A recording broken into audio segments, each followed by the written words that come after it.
there is one thing that will never change, and that is that great companies are about great people. And great people need safe workplaces. And that's why, as safety leaders, it really starts with you.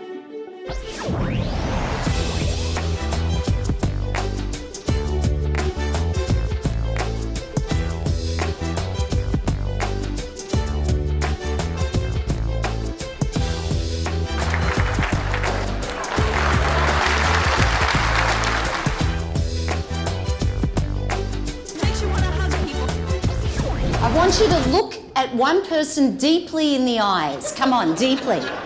Beautiful, beautiful. Very good. Now, doesn't that feel great?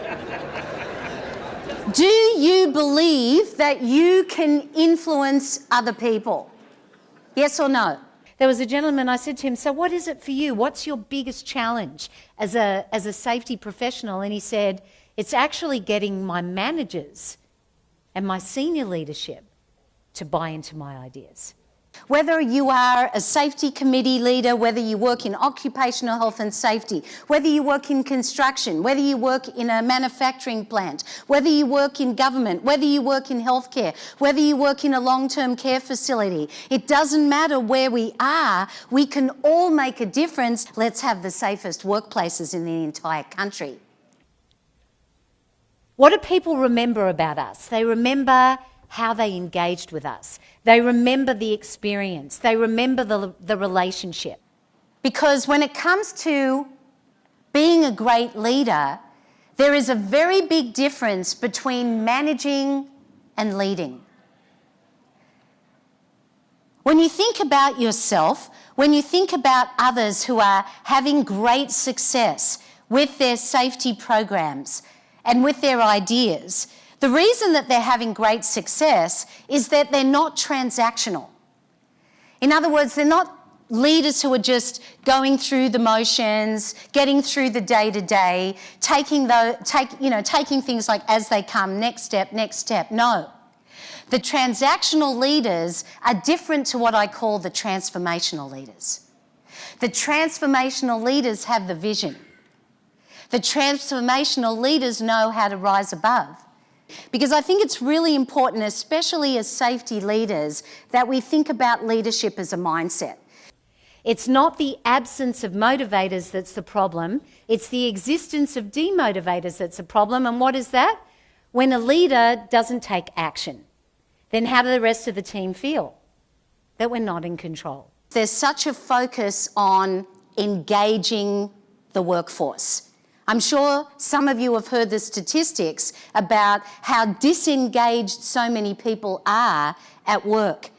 And the definition of engagement is the amount of discretionary effort that people show towards the work that they're doing. And I just put it very simply. It means you gotta wanna. Do you have that vision? Is that you? All it starts with is your beliefs. All it starts with is your thoughts, to then be able to put them into action.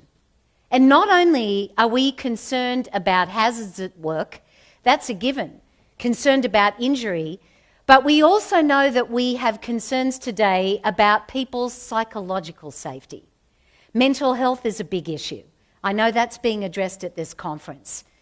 The changes that are happening with cannabis legislation. Many of you are thinking about that as well, and how that is going to affect the workplace.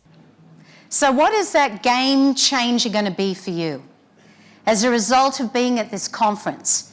Not only this session, what has been the most eye-opening idea that is going to get you to rethink on how you can engage people in safety, to get that buy-in, to take the lead, and to realise that you are someone's advocate, even when it might not be that obvious to you. You see, April the 28th, we know what that day is, don't we? The day of mourning for those workers who were injured, either fatally or critically, and we remember those people. in the words of Alan Martin, who lost his brother Glenn. And he said, think, live, preach safety. There's no question that it takes a special person like you to do what you do. And so, as we close out this presentation, please remember that every single day you have the opportunity to write your own story. Because leadership starts with you, and leadership starts with me.